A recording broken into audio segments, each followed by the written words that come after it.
सुंदर कौन है। माधुरी 4 कक्षा में पढ़ती थी। पढ़ने लिखने में इतनी अच्छी नहीं थी क्योंकि दिखने में बहुत सुंदर थी, इसलिए सब माधुरी को अच्छा और तारीफ करते थे।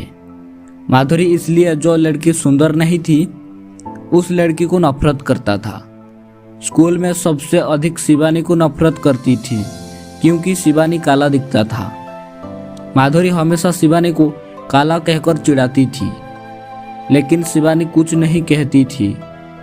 शिवानी शांत सरल लड़की थी, पढ़ने लिखने में बहुत अच्छा था। सभी गुरुजी और गुरुमाँ उसे बहुत प्यार करते थे। घर पर भी माँ उसे बहुत प्यार करता था। हर काम में माँ को सहायता करती थी। घर का सभी काम अच्छा से करता था और माधुरी सारा दिन घूमता रहता था। परीक्षा आ रहा था, माधुरी को कुछ टेंशन नहीं था। एक दिन माधुरी सवेरे अपने घर से बाहर निकली। उसके पापा माधुरी के लिए एक बॉल लाए थे, इसलिए बहुत खुश थी। वह अपनी दोस्त सुष्मिता के पास गई। सुष्मिता घर की काम कर रहा था। माधुरी को देखते ही वह बोली, आओ माधुरी।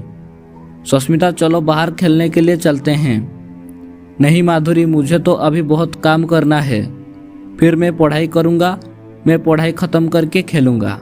यह सुनकर माधुरी मन में बोला, बड़ी आई पढ़ाई करने वाली, और बाहर आ गया और बहुत दोस्त के घर गया।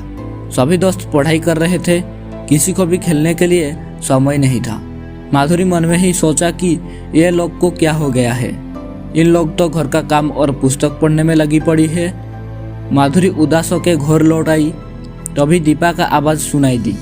दीपा उसके माँ को बोल रहा था, देखो माँ, माधुरी खेलने के लिए आ गई। उसे परीक्षा की चिंता नहीं है। वह हर वक्त अपनी सुंदरता का चर्चा करता है। माँ, मुझे शिवानी अच्छी लगती है क्योंकि वो अच्छा पढ़ाई करता है। माधुरी उसको काला कहकर चिढ़ाती रहती है। दीपा की माँ बोला, अच्छी गुण होना चाहिए, सुंदरता नहीं। अच्छे गुण ही शिवानी को सुंदरता है। यह सुनकर माधुरी घर के तरफ जा रहा था और रास्ते में उसकी एक्सीडेंट हो जाता है। शिवानी अपने घर के बाहर खड़ी थी। शिवानी माधुरी को हॉस्पिटल ले गया। माधुरी रोने लगी और शिवानी को धन्यवाद कहा। उसी दिन से माधुरी शिवानी को काला नहीं बोलता। माधुरी माफ़ी मांगती है। माधुरी अपनी सुंदरता और शिवानी को चिढ़ाना छोड़ दिया।